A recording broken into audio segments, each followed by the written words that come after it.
Hey everyone, welcome back to our channel.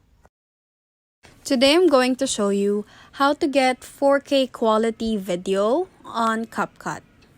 So first, open your CapCut and then select the video that you want to export with the 4K quality. Here I have actually edited a video or saved a video in here. And then what you need to do is on the upper right part of your screen, you'll see 1080p with a drop down option. Tap on that.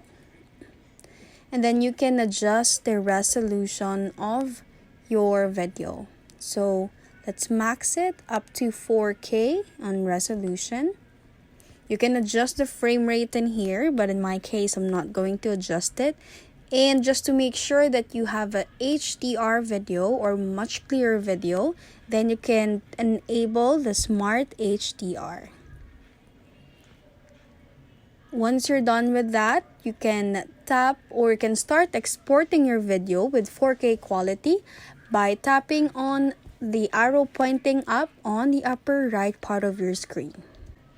And that's how to get 4K quality video on CapCut. If you like this video, please give us a thumbs up, comment down below, and subscribe to our channel. Thank you for watching.